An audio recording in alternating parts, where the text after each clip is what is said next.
J'ai commencé à vous parler hier du projet qui nous anime sur le financement participatif. Et puis, en fait, l'ambition, c'est de proposer un modèle relativement assez large et transversal de l'imbrication du financement participatif dans l'écosystème comme tel, mais aussi de la culture et des médias. On l'a vu, ce sont des mondes relativement différents, bien que bien imbriqués. Alors, comment proposer d'une part une mise en perspective relativement étendue des rapports et des conditions de production dans les secteurs de la culture et des médias, auxquels participent les divers modes de financement des activités de création, et on verra qu'il n'y a pas seulement le financement participatif dans les secteurs de la culture, donc en prenant en compte plus spécifiquement donc des catégories d'acteurs, des différents intervenants dans le processus d'ensemble de la production, menant de l'idéation jusqu'à la diffusion des œuvres, des productions ou autres termes qu'on pourrait utiliser pour parler de création. Pour répondre à cette double préoccupation qui articule à la fois une vision un peu plus macro et une vision plutôt micro de la question du financement de la production culturelle et médiatique, je suis parti d'une séquence assez simple, en fait, assez simple, hein, qui est très pragmatique, parce qu'on l'a vu, les gens passent par un ensemble de processus relativement complexes, et ce n'est pas seulement vrai lorsqu'on parle du financement participatif, lorsqu'on parle du financement par le secteur public, mais également lorsqu'on fait appel au secteur privé et à d'autres sources de financement, comme l'autofinancement. Donc, qui sont les créateurs? Hein? Quelles ressources qu'ils demandent? Quels sont les besoins qu'ils ont? À quel type de production, dans quel secteur disciplinaire, à quoi finalement sera attribué les ressources qui sont demandées? Auprès de qui demande-t-on? Et suivant quels critères et quelles conditions? Et ça, on en parle, et ça revient à mon titre, tous ces critères, ces conditions, ces éléments de qualification ont disons, c'est quasiment une injonction à qui sera légitimé pour pouvoir demander des sous et pour un tel type de production. Donc, on va aller vite en besogne. Qui sont ces personnes? Ce sont des individus, des particuliers, etc. Donc, des créateurs individuels. C'est des collectifs de gens qui se réunissent. C'est des organismes, on a parlé d'OSBL, ONBL, etc. On parle d'entreprise, mais là, on pourrait rajouter, puis peut-être une petite absence de ma part, parce qu'effectivement, lorsqu'on considère qu'on peut considérer un danseur comme un musée, comme étant le qui, on pourrait rajouter les institutions. Donc, le modèle ici qui me permet d'identifier le qui, mais le qui, même dans quel secteur? On a regardé le financement socio-participatif, on regarde, c'est les jeux vidéo, le cinéma, etc. Mais si on regarde l'ensemble des secteurs disciplinaires qui sont financés à l'heure actuelle par les fonds publics et par le secteur privé, éventuellement par, et même l'autofinancement, théâtre, architecture, multimédia, art numérique, ça pourrait se décliner d'une manière absolument incroyable. Les arts visuels, peinture, sculpture, etc., danse, métier d'art, mode, médias, les médias, évidemment, presse écrite, radio, etc. Tout ce qui est pluridisciplinaire, c'est une vaste enveloppe. Musique et variété, photos, bande dessinée, édition, littérature, contes, etc. Les arts du cirque, la bande dessinée, chansons, cinéma, vidéo. Et j'en passe parce qu'on pourrait mettre des etc. parce qu'il y a des secteurs qui sont à la fois couverts par des financements, mais d'autres qui ne le sont pas, qui sont en émergence éventuellement. Donc, ensuite, comment qu'on pourrait définir le qui? J'ai mis 3 ici, j'en rajouterai 2 autres. Éventuellement, on fait appel à des gens qui sont débutants, chevronnés ou expérimentés, des amateurs, des professionnels, des gens qui sont inconnus, mais reconnus. On pourrait parler aussi, on pourrait rajouter la fameuse distinction entre l'artiste pur, qui se sent hors du marché, qui ne veut rien savoir du type de marché dans lequel et l'artiste entrepreneur. Donc, en fait, c'est des tiraillements entre ou des caractérisations qui permettraient éventuellement de mieux définir qui sont ces personnes. Donc, par hasard, si on vient à caractériser, un amateur peut être qui ne fait pas profession de la photo, peut être quelqu'un de très expérimenté et par ailleurs assez connu tout à coup parce qu'il y a un blog photographique, parce qu'il y a un certain nombre de personnes qui, dans le milieu, vont le reconnaître comme étant un photographe, même s'il est amateur, etc. Donc, on commence à définir le qui, à savoir les différentes caractéristiques, et c'est ça qui nous préoccupe dans la recherche, c'est de ne pas avoir une vision plane, aseptisée, etc., mais de voir la complexité, de voir finalement, on parlait de puzzle, et un peu de ça. Ici, c'est des multiples, en fait, on pourrait parler d'une nébuleuse, hein, quand on leur parle du monde de la culture et des médias, c'est une nébuleuse de créateurs et d'organismes de création. Que vendent-ils? Oui, on parle d'argent, mais c'est aussi des services, c'est aussi effectivement une participation. Hein, je pourrais prendre juste l'exemple d'une radio communautaire.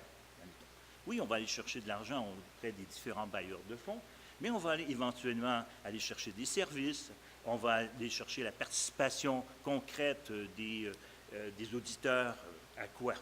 À une campagne de financement peut-être, mais aussi à la programmation, à la gestion de la radio, et donc on parle de membership, etc., où on va aller chercher des ressources, des espaces de travail éventuellement. Donc, il n'y a pas seulement, dans les besoins, il n'y a pas seulement l'argent. Et ça, c'est extrêmement important de se le dire, même si ça semble être une évidence. Bon, on parle beaucoup de projets, mais dans ce qui est financé, si vous allez voir dans les différents bailleurs de fonds publics et même privés, participatifs aussi, ou même si on parle d'autofinancement, j'y arriverai, de quoi qu'on parle? On parle de projets. On parle aussi de fonctionnement. Combien ça nous coûte pour faire survivre notre organisation? Une radio, un journal, qui soit imprimé ou numérique, etc., etc. Hein? Donc, le fonctionnement est très important. Et la question d'immobilisation. L'immobilisation, c'est quoi? C'est des espaces de travail. Et finalement, ici, les groupes de danse, qu'est-ce qu'ils ont demandé éventuellement? C'est que oui, financer des projets, c'est bien, financer du fonctionnement, mais s'il n'y a pas d'espace où on peut présenter de la danse, que fait-on? Donc, c'est les différents aspects qui sont financés par les différents bailleurs de fonds. Donc ici, évidemment, je décline un peu plus ce que pourraient être les projets. Bon, on va demander spécifiquement pour développer une œuvre, pour développer une production, pour créer des événements, pour avoir des espaces de création, d'exposition, de diffusion, pour créer des collectifs, des regroupements, partenariats, pour les faire vivre.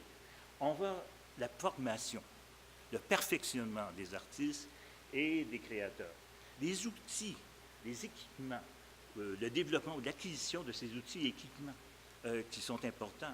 Même les équipements, finalement, on parle de la numérisation de plus en plus des activités, hein, donc le passage au numérique, projet numérique, mais encore faut-il avoir les outils et les équipements pour ce faire, avoir la formation pour ce faire, et ça, c'est tout un ensemble de composantes qui doivent être financées.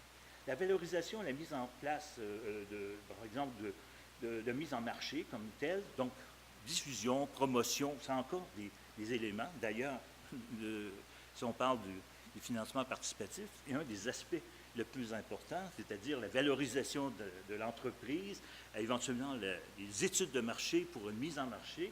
Donc, on est dans la diffusion, la promotion du projet. Le déplacement, la mobilité des artistes, puis le rayonnement international. J'en oublie certainement parce que c'est seulement une petite constellation que j'ai pu retrouver dans les différents sites web des bailleurs de fonds. Or, j'arrive ici avec un modèle, comme je disais tantôt, essayer quelque chose qui permettrait autant d'inscrire une personne, un individu, un danseur par exemple, qu'une radio communautaire ou qu'une entreprise finalement de production de films. Est-ce que j'essayais de trouver un modèle qui permettrait de faire en sorte qu'on puisse situer le qui et à quoi, pourquoi, mais face aux différentes sources de financement. Donc, en intégrant évidemment le financement participatif, qui est notre sujet d'aujourd'hui.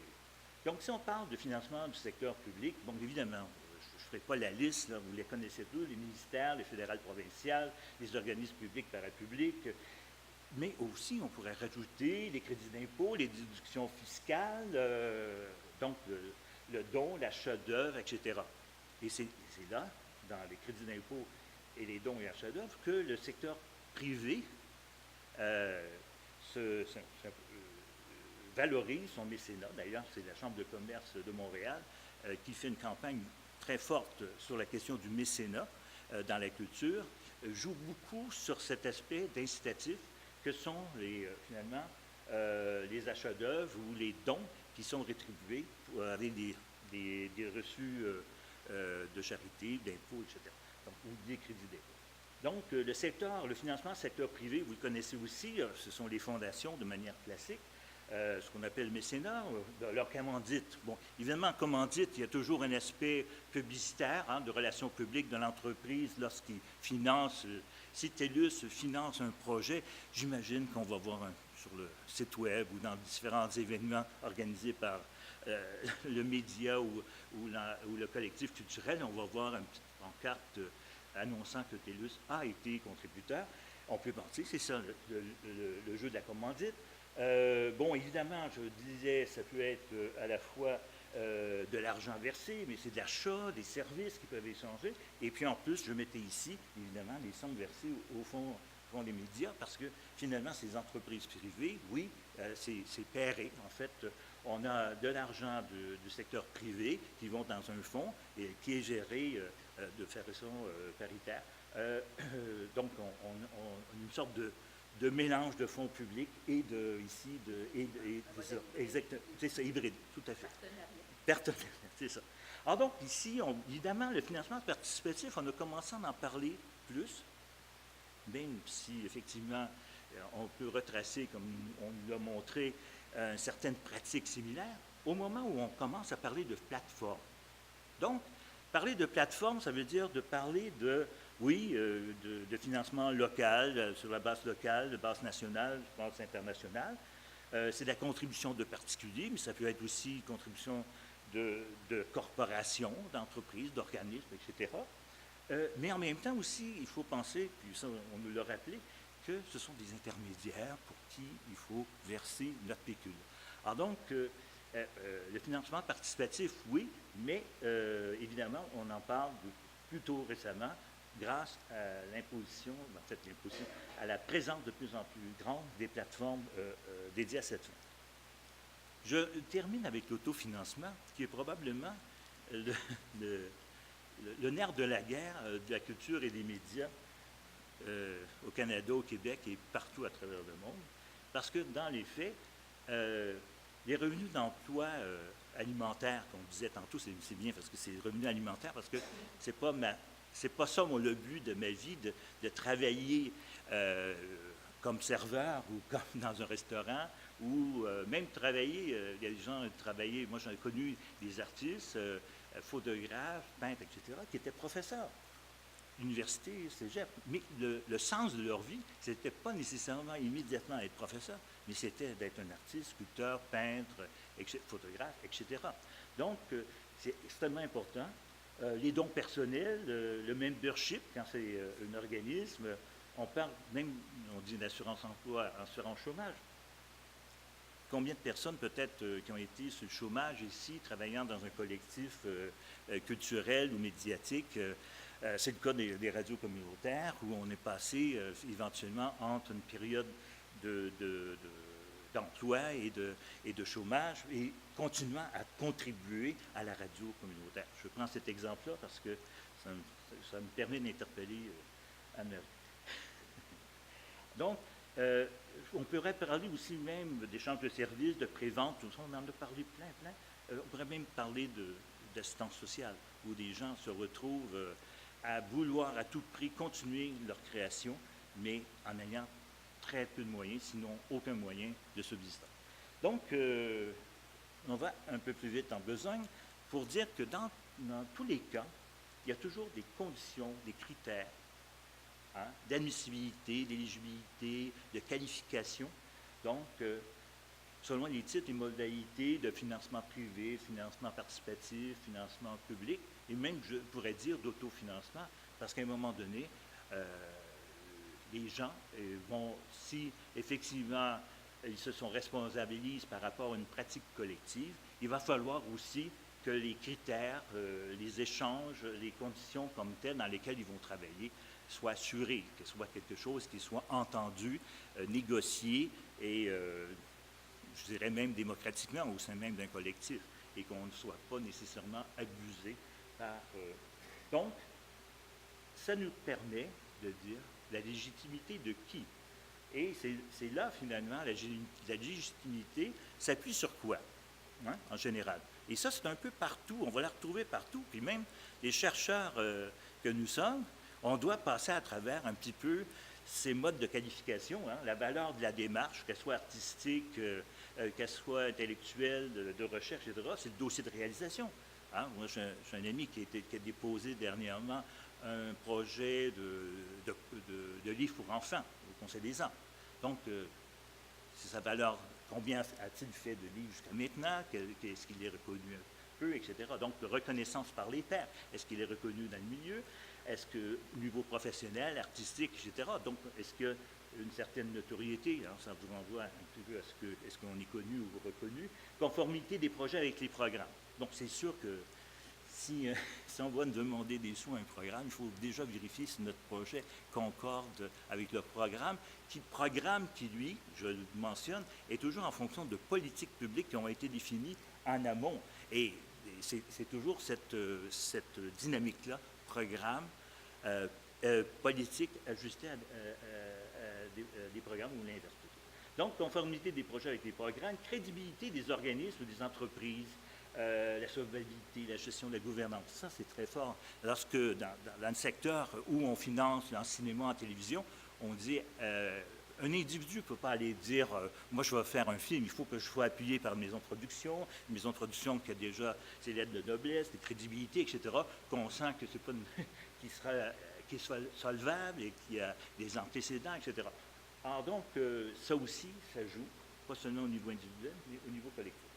Donc, évidemment, il y a un autre aspect ici, notoriété publique, l'appui financier qui sont déjà présents.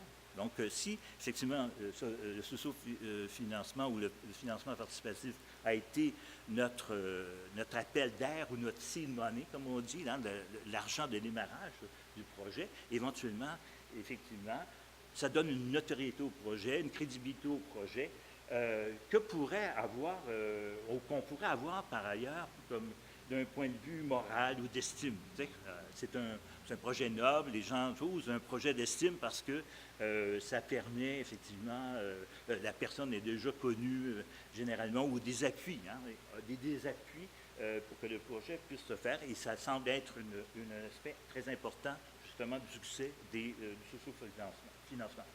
Donc, ici, je reprends la boucle, c'est très simple, c'est-à-dire que la légitimité des individus, des organismes à demander de l'argent, des ressources, des services, etc., donc à s'inscrire comme des créateurs potentiellement crédibles, solvables, etc., ayant une démarche de réalisation déjà très forte, évidemment, ça conditionne déjà. Parce que avant même de demander des sous, si effectivement on est très débutant en la matière, notre dossier de réalisation, on est inconnu, etc., etc., même sur le financement participatif, c'est pas sûr que ça va fonctionner. Donc, ce n'est pas une panacée nécessairement pour les gens qui débuteraient. Encore faut-il qu'il y ait au moins le projet puisse avoir un appui d'estime ou moral, parce que finalement, c'est un projet dans le domaine de l'écologie, les gens sont supporters de cette vision là, et donc, évidemment, ça a des retombées générales sur le processus comme tel. Donc, aller sur le financement participatif, est-ce que c'est parce qu'il y a une accessibilité des programmes, les critères sont trop rigides, les processus sont trop longs, c'est trop demandant, mais à croire, finalement, ça semble être aussi demandant faire une demande de subvention que de faire une demande d'inscription de son projet dans des plateformes de financement participatif. Y a-t-il un problème de légitimité, peu ou pas de ressources disponibles pour ce type de projet dans tel créneau, dans tel secteur? Et ça, c'est vrai parce qu'il y a des programmes qui n'offrent pas beaucoup de possibilités à certains créateurs parce que leur discipline est plus ou moins bien financée. Parce que on voit le cinéma, l'audiovisuel très bien financé, mais d'autres secteurs comme le théâtre, la danse, etc., il y a une inéquité certainement dans la répartition des fonds publics à cet effet, et certainement que les fondations, le secteur privé, a certains secteurs plus chouchous que d'autres, qui sont plus nobles que d'autres, celui des musées, de la peinture, etc. À l'occasion, ça demeure ça. Donc, évidemment, je voulais finir là-dessus, c'est-à-dire qu'on pourrait comparer, et ça, je pense que c'est là qu'on rentre dans la complexité de puzzle, et puis ça vient compléter ce que vous disiez tantôt. Le Fonds des médias a financé à hauteur de tant de projets, etc. On pourrait mettre tous les autres. J'ai pris le Conseil des arts et des lettres parce qu'ils ont mis ça dernièrement sur leur site web. 1200 projets d'artistes et écrivains, plus de 800 organismes artistiques. Donc, financement participatif, le Fonds des médias, le CALC, combien, le Conseil des arts, le Conseil des arts du Canada, de Montréal, etc. Combien la totalité des fonds sont-ils versés au domaine de la culture et des médias? Donc, c'est là qu'on voit que c'est un sacré puzzle, c'est une sacrée nébuleuse, et le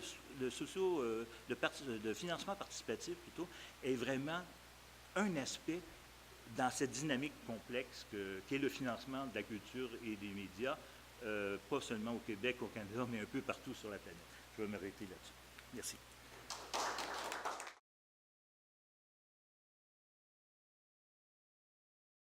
Jacob? Oui. J'ai une question par rapport au dispositif Crowd Culture en Suède, là, que vous avez mentionné. Je ne connaissais pas, effectivement, je n'avais pas entendu parler de cette plateforme-là. Alors visiblement, il y a un système de votation, comme vous avez dit, qui déclenche le déblocage de fonds publics. Et ce que j'ai pu voir, c'est que c'est une plateforme qui est gérée par une entreprise qui s'appelle Fable Communication, qui vraisemblablement ne prend pas de commission à partir des dons qui sont faits par les membres du public, les usagers.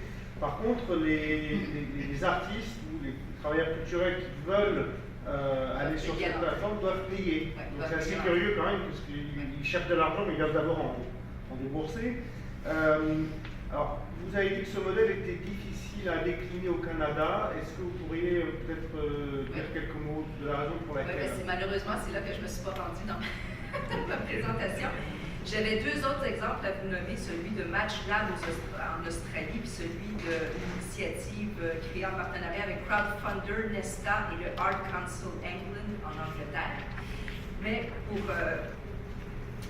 juste en passant, j'ai oublié de vous mentionner, mais on a un site web dédié à notre recherche en crowdfunding. Je ne me suis pas rendue dans cette slide-là non plus, mais c'est très important que vous sachiez que si vous faites crowdfunding Canada ou crowdfunding FMC ou CMF, Canada Media Fund, vous allez tomber sur notre blog, en fait, FMC Veille. Et puis, je veux juste vous le dire parce qu'on a une étude de cas complète sur crowd culture qui va sans doute vous intéresser. Mais je pourrais vous la faire parvenir en direct, mais sur notre blog, puis il y a une section, il y a un mini-site, c'est celui-là. Ce site est inaccessible, c'est pas. Je peux tomber, ok. Peu importe. Pour revenir à votre point. La raison pour laquelle, en ce moment, c'est très difficile, c'est notamment à cause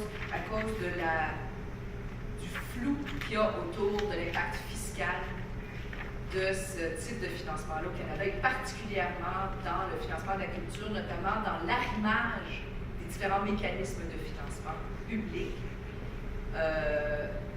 Comme je vous le disais, nous, par exemple, on a des mécanismes de financement, mais on n'est pas les seuls à financer des projets.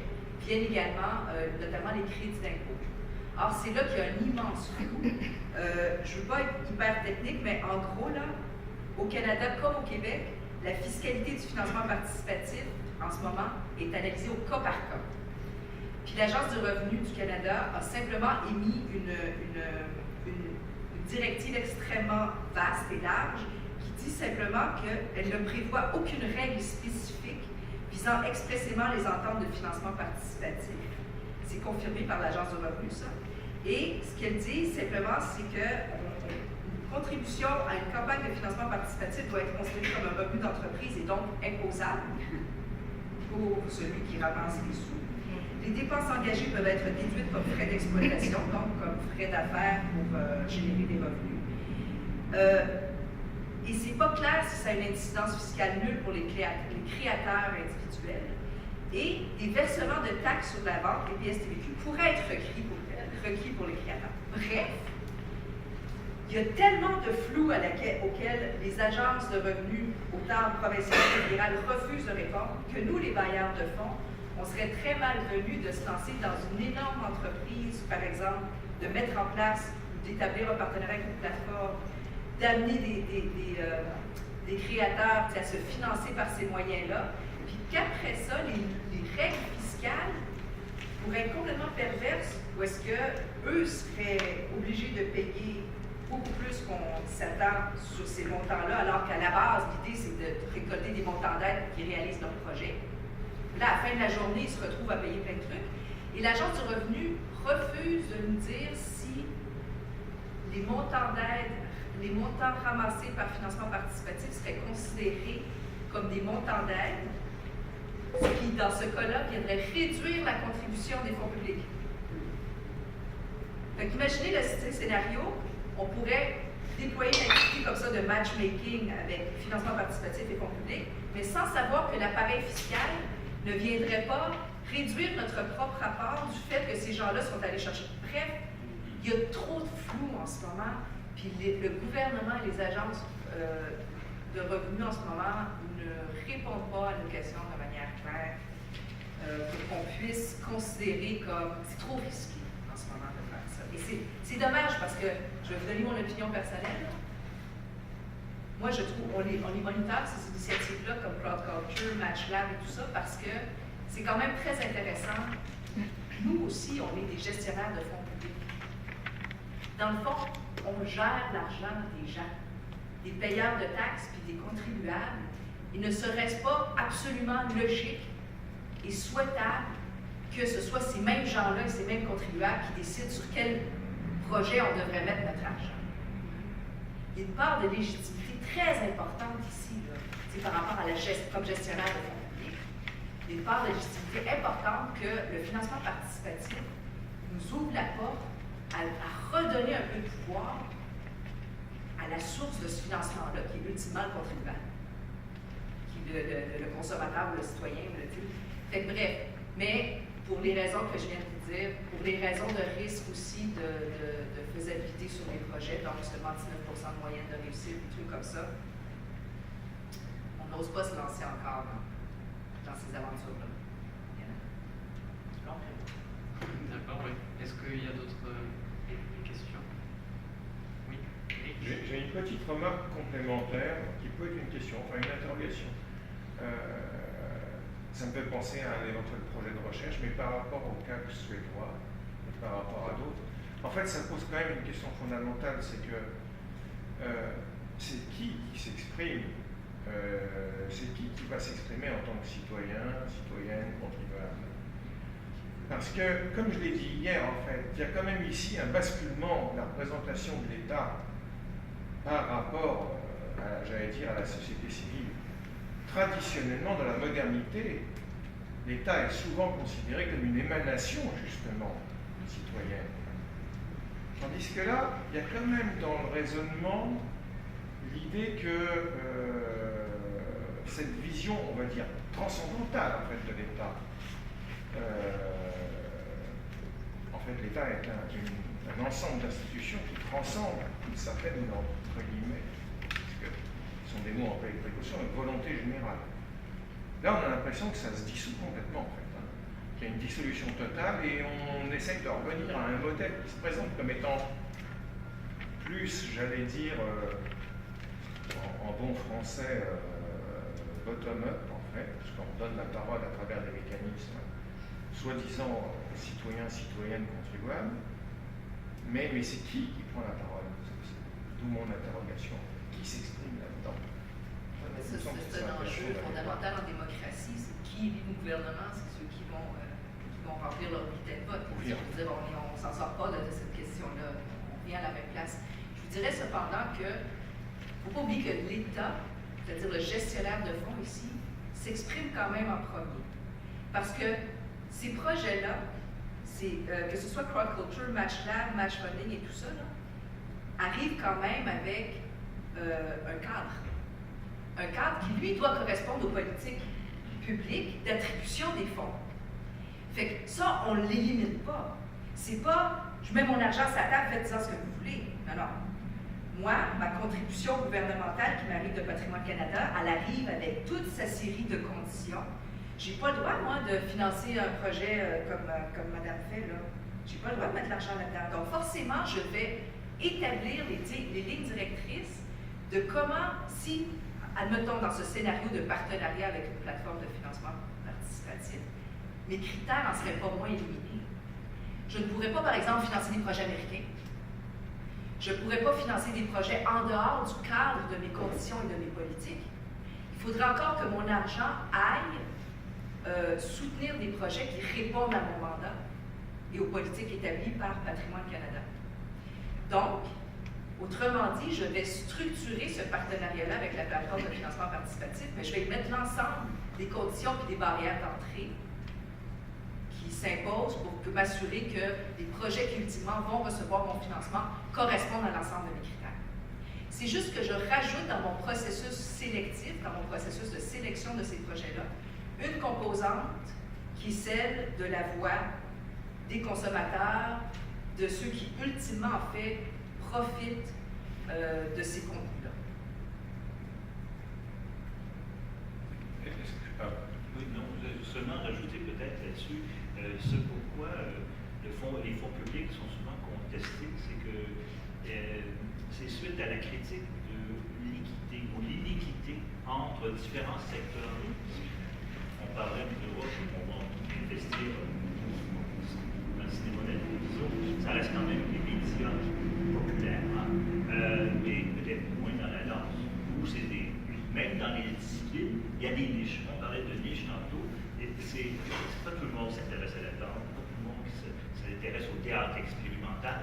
Et on a besoin quand même de la danse, du théâtre expérimental, même du cinéma expérimental, à l'occasion qui peut être plus ou moins financé, qui va aller vers des sources plus indépendantes à ce moment-là. Mais il reste quand même qu'on a besoin dans une société d'avoir cette diversité culturelle. Et la diversité culturelle vient aussi de l'accès au fonds, au fonds de production, de financement. Donc, si cet accès-là n'est pas équitable, c'est là qu'est le problème. Et c'est là la disparité, elle est souvent de la manière de financer. C'est ça souvent qui est critiqué. Et pourquoi finalement les médias dont vous parlez ce matin ne sont pas compris dans les fonds publics, quand ils ne sont pas, c'est pas entendu qu'on puisse. Je sais que les médias communautaires le sont, mais à quelle hauteur maintenant, etc. Il y a des choses qui n'ont pas bougé depuis très longtemps en termes d'aide. Il y a une chose aussi que je rajouterais, et c'est on est un pays au Canada, au Québec, où les initiatives au niveau de la culture et des médias, c'est énorme.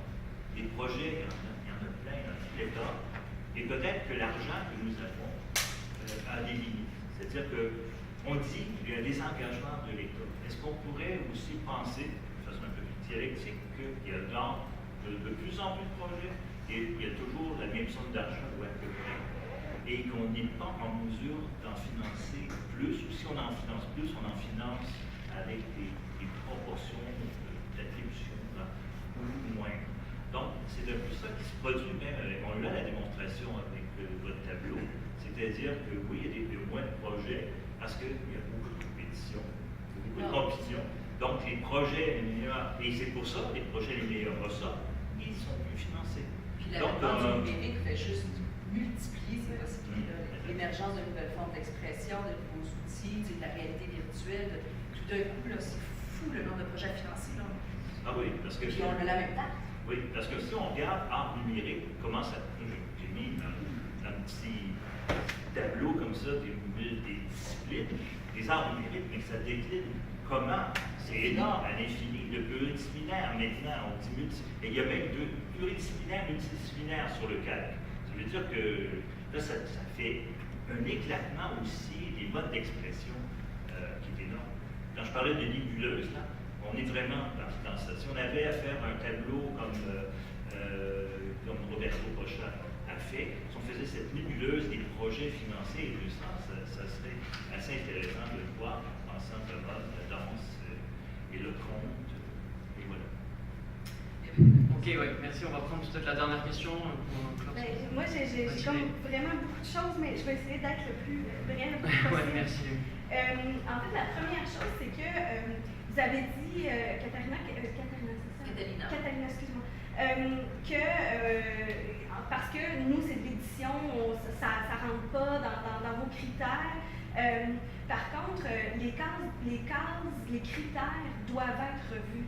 Parce que moi, quand monsieur l'a mentionné, je me positionne comme une entreprise de contenu multiplateforme et c'est pas pour n'importe quelle raison que je me suis commencé à me positionner de cette façon-là. C'est parce que, à partir, je fais une grosse pub, là, la semaine dernière, on a commencé à diffuser des capsules vidéo historiques qu'on a reçues de financement de Patrimoine Canada dans ce gros panier de 50 minutes. Oui, c'est ça, exactement. Donc, des capsules de 6-7 minutes, des capsules vidéo sur l'histoire des familles au Québec. Et on fait un rendez-vous à tous les mardis 19h30.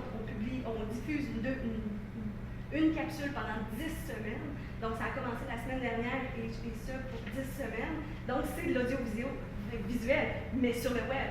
À ce moment-là, on n'est pas juste de l'édition, on est vraiment, en fait, moi, c'est pour ça que je dis, on est producteur de contenu multiplateforme, on prépare des podcasts avec Ricochet, puis on n'était pas plus admissible au FMC, tout simplement parce que, entre autres, parce que Gabriel Ricochet est un OSBL. Ça aussi, c'est un enjeu majeur parce que l'économie sociale est complètement écartée des critères du FMC présentement, alors qu'on devrait, en tout cas, à mon humble avis, peut-être privilégier justement où les profits sont réinvestis dans les organisations pour créer un plus grand impact social par la suite. L'autre chose aussi qui m'a fait énormément réagir, c'est que tous vos exemples étaient du jeu vidéo, alors qu'on est on parle de médias, mais les médias, est-ce que les jeux vidéo font partie des médias? C'est un positionnement qui peut être, pour certaines personnes, discutable. Est-ce qu'un média d'information ne devrait pas être prioritaire à des jeux vidéo qui sont plus ludiques, où il n'y a pas vraiment d'éducation dans un sens plus littéral? Est-ce qu'on ne devrait pas financer du contenu des historiens, des journalistes, des rédacteurs qui font des contenus plutôt que de financer la technologie, la bébelle qui est hyper interactive et qui est super le fun, mais qu'au final, c'est du code, c'est des contenants plutôt que des contenus. Tu connais notre chanson? Ah? Tu connais notre chanson? J'aimerais ça. Parce que là, je sais que je parle tellement d'affaires. Il y a tellement d'affaires là-dedans, mais tu me permets de juste répondre très rapidement. Ce que tu viens de... tu me permets, je te dis quoi? Oui. Ce que tu viens d'étaler, comme ça. Avec passion. Avec passion, oui. C'est le défi, l'enjeu principal auquel on fait face dans les dernières années dans l'écosystème de financement de la culture à cause de la révolution numérique. On est dans un monde qui est entièrement dématérialisé, complètement hybridé. Toutes les formes d'expression, il n'y a plus de frontières entre les différents secteurs médiatiques. Les médias se sont comme fondus dans cette espèce de masse où les modes d'expression s'hybrident. Or, le financement est complètement compartimenté, entièrement. Je veux dire, tout est en silo, on travaille tout en silo. Tu sais que nous, par exemple, le Fonds des médias du Canada, on finance la télévision, mais pas le cinéma. Fait que là, c'est c'est Téléfilm Canada, tu sais. Tu as les agences provinciales, tu as le fédéral, tu as le provincial, tu as les différents niveaux, tu as les gens qui font la danse, le ci, le ça. Puis, tout le reste, c'est comme... nous, on faisait que de la télévision. Pendant 35 ans, on faisait que de la télévision. Tout d'un coup, depuis 2010, on fait du multiplateforme. Et en faisant du multiplateforme, on fait de plus en plus de tout. À tel point, puis là, c'est parce que je ne vais pas rentrer dans les détails, mais on a un volet de notre financement qui s'appelle le volet expérimental, où on accueille de plus en plus de projets qui sont de cet ordre-là, c'est-à-dire de l'ordre de l'hybridation, où est-ce qu'on n'est plus capable de les mettre dans des cases, OK? Mais tu as raison, ils sont encore fortement axés parce que ça prend des critères, parce qu'il y a des ressources limitées, parce qu'à un moment donné, il faut faire des choix. Les critères sont autour de l'innovation, de la technologie, de ci, de ça. Bon, qui peut-être fait en sorte, puis en plus, c'est vrai que pour être un requérant admissible chez nous, il faut être une entreprise à but lucratif. Parce que là, on rentre dans un autre enjeu très important que tu as soulevé, puis dans lequel on est tous pris dans le secteur de la culture, c'est le conflit perpétuel puis la tension perpétuelle entre industrie et art. Nous, on fait de l'industrie. Puis tout ce que tu as nommé tantôt, c'est de l'art. Fait que tu as le conseil des arts, puis tu as le conseil, tu sais, puis on est encore dans le problème du silo puis de la Puis comparaison. moi, je rentre dans ni un ni l'autre. Puis là, on est à l'ère où est-ce qu'on fait des contenus, puis tout ça se blende, puis ce gros mélange. Puis nous, on est encore tous poignés dans nos cases, puis on n'arrive pas à se défaire de ces affaires-là. Mais là, je vais arrêter parce que je pense qu'Alex, Non, non, c'est pas du tout, mais c'est très intéressant, mais c'est juste que pour pas retarder trop après la reprise de cet après-midi, et pas être trop en retard, mais... Je veux juste dire quelque chose. Ce que je trouve triste dans tout ça, c'est que c'est souvent, il y a beaucoup d'argent. Vous avez parlé de millions de dollars, il y a beaucoup d'argent. Puis souvent, c'est les créateurs qui sont au bas de la chaîne, c'est ceux-là qu'on paye le moins, ou à la limite qui font du bénévolat dans beaucoup de cas, alors que ça devrait être les premiers sur la liste à être payés. Il semble qu'il faut comme renverser cette pyramide-là où les producteurs de contenu, ceux pour qui font une différence, que nos bidules, on les achète nos bidules, c'est pour aller voir du contenu. Les producteurs de contenu, c'est eux autres qui ne sont pas payés. Puis, je veux juste ouvrir une porte au niveau du financement. Dernière porte ouverte. Au niveau du financement du FRC, il y a peut-être d'autres sources que les câbles distributeurs. La bande passante, c'est aussi du contenu. Je veux dire, il y a oui, c'est ça. Les grands joueurs comme Facebook, d'aller chercher de l'argent pour pouvoir financer ce qui, eux, vivent sur les producteurs de contenu, puis ils ne payent pas. on est conscient de toutes ces gens. Je écoute ça, tu viens d'écrire notre quotidien. Bon, on arrête là-dessus, merci beaucoup, mais ça, de toute façon, les discussions continuent à la pause déjeuner, et on se retrouve à 14h pour la dernière table ronde de ce colloque.